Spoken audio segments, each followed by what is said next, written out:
Hello, everyone, and welcome to this review as we fight for the throne in Valiant Wars. In this game, you are all playing as lords, and the kingdom has fallen to chaos. And obviously, you are the one who should put it back together. In order to do so, you're going to have to increase your treasury, gather up troops, and press your luck as you flip cards over from your deck in order to be the one to either get the most victory points or maybe just win the throne altogether. Each player is going to have their own starting deck, which will be the same, but as the game goes on, you'll be able to add more cards and alter it as you play. At the start of a round, all players at the same time are going to flip the top card of their deck. You don't have a hand in this game, you're just worried about your deck, and they're going to flip it over and see what it is. And there are a few different types of cards they are looking for. This one gives you a sword. That's going to be important for later in terms of winning the round as a whole.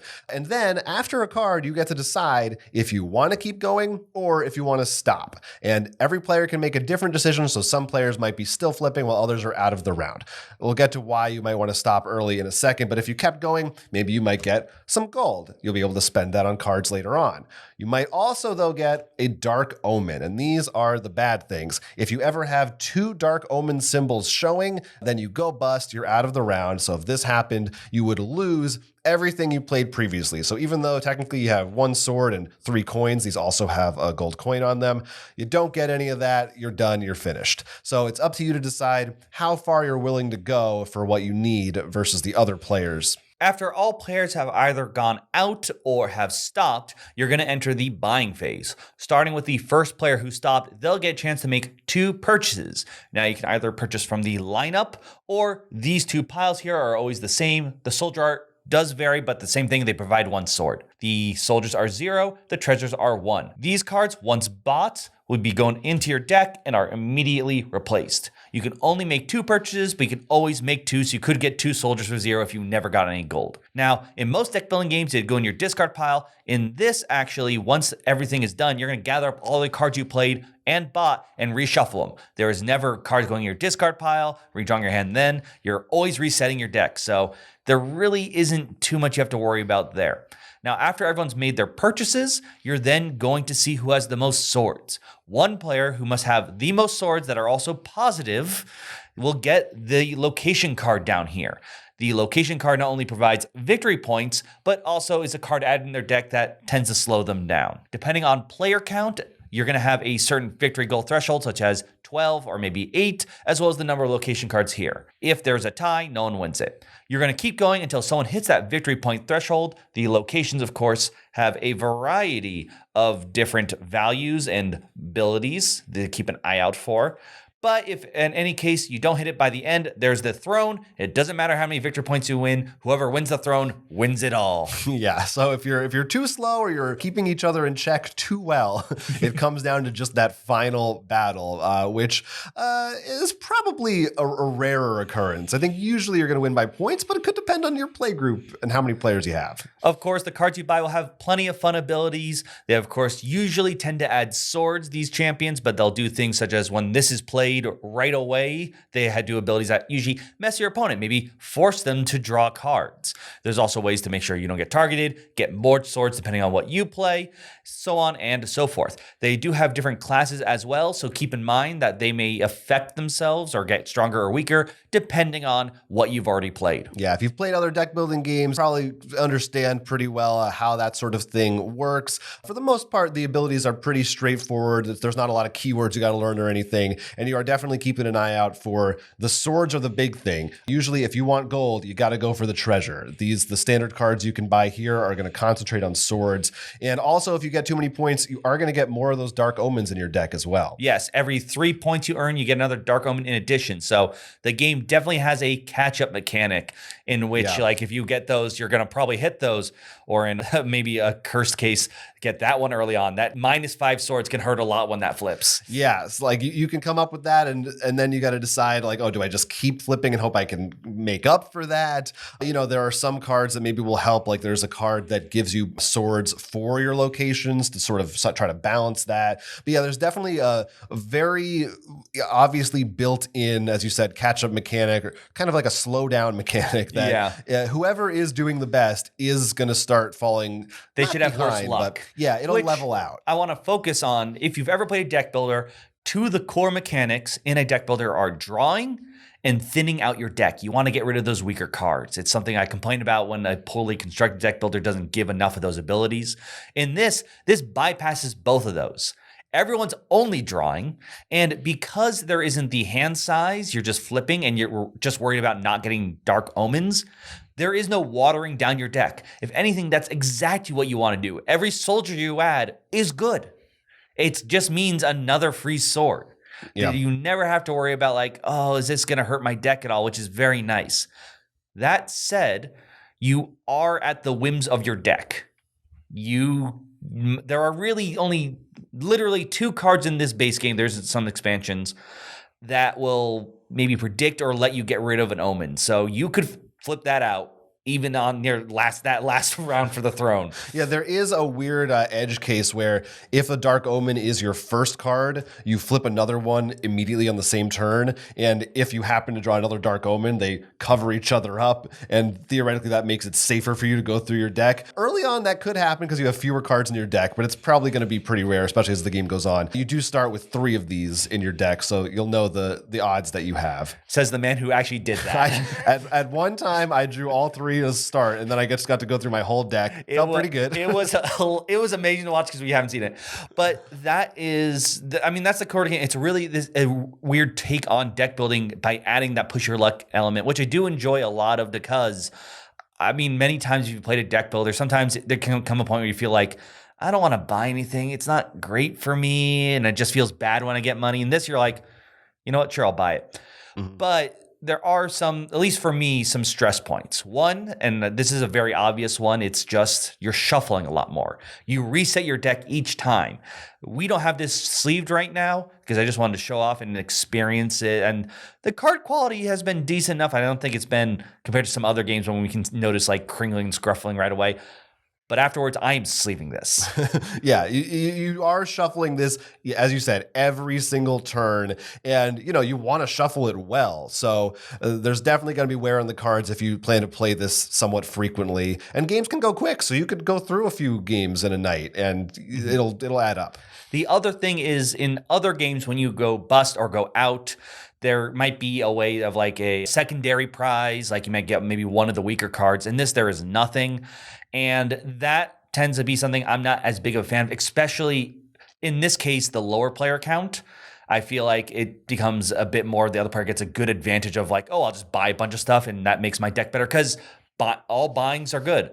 I've noticed in the higher player count, the 4 to 5, that's not too bad because usually the other players sort of keep each other in check, that you don't have that one bad bust. Mm-hmm. But it's still something, at least for me, I know we discussed this, it's a little bit annoying. Yeah, we've gone back and forth about this. I see where you're coming from. I do think that, it makes the tension a little higher, and it just means that you really have to carefully weigh when you get one of these omens out, whether or not you keep going. And it could result in you kind of falling behind. It really depends a lot, because we've also seen some pretty good comebacks. That is true. It's not impossible. It's just not something in general in games that have that kind of push your luck, something I like seeing. But like we keep saying it's a deck building game, and it is, but we also keep saying it's a push your luck game, and it's very different from other deck building games. And that's a big thing for me. I think this is a push your luck game first, a deck building game second, at least in terms of what you would think of when you hear the term deck building game. I think most of those elements in the style of play, like you said, this does bypass those in a good way. It's refreshing, I think. In Board Game Geek, there are different mechanic tags you can put on, and usually deck building / bag building is put in there. This feels more like the bag builders, where I feel like a lot of those are more like you're pressing your luck, you're throwing things in there just to see what goes on. Yeah, that's true. And in my head, that's what. But literally, physically, it is a deck builder. Yes, you are building a deck. There's no argument against that. But it's very, very unique as far as those go, and I think it's super fun. Crits and misses for Valiant Wars. Crits.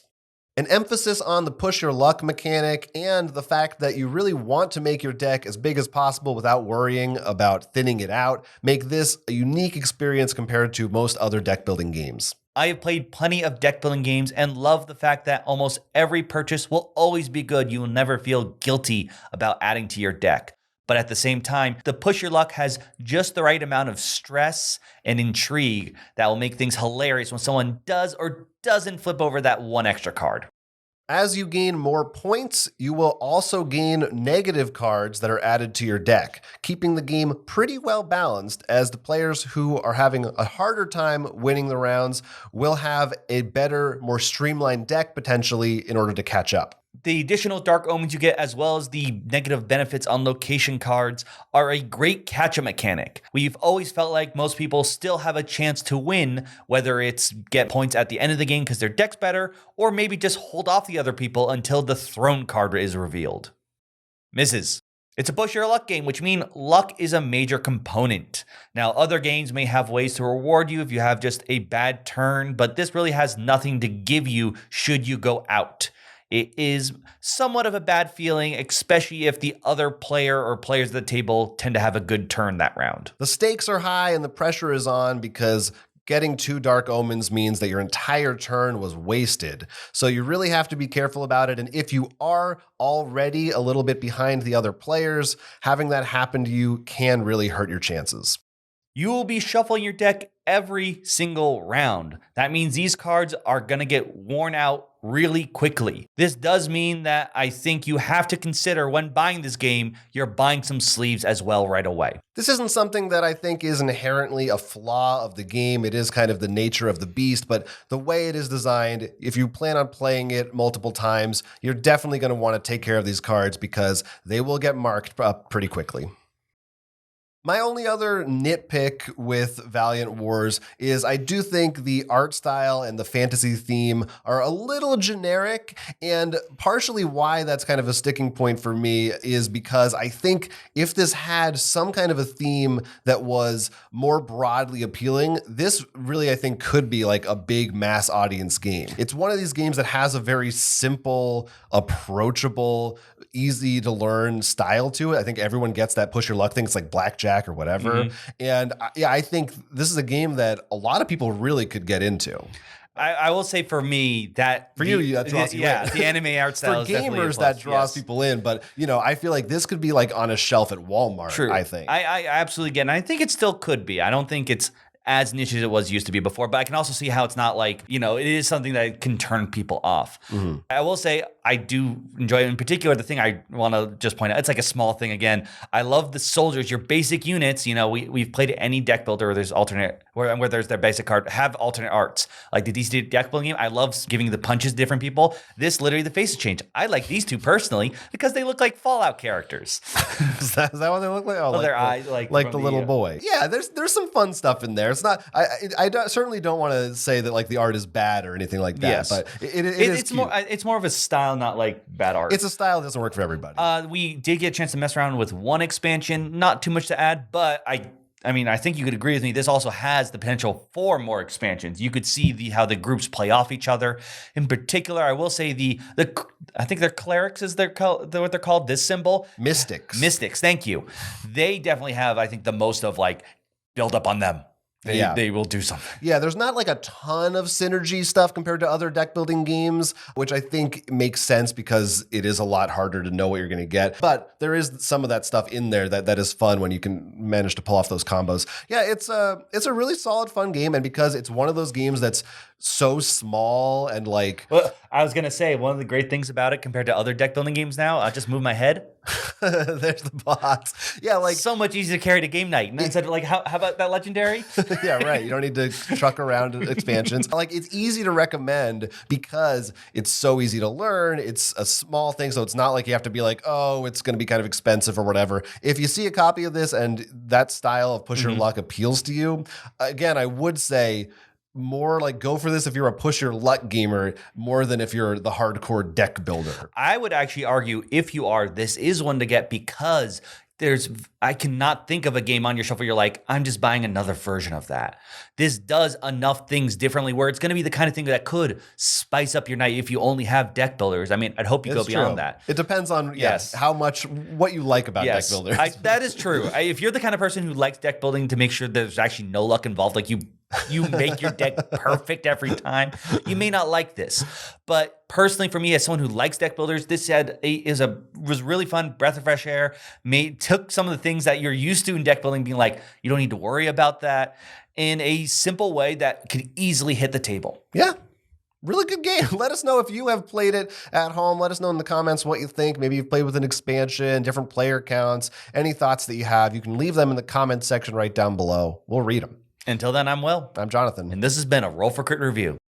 You have reached the end of the video, but before you go, don't forget to hit that like and subscribe, and maybe try to help us out on Patreon if you can. If you want to hear more from us, we've also got a podcast. This is released weekly, and there'll be links down below for wherever you want to listen to podcasts.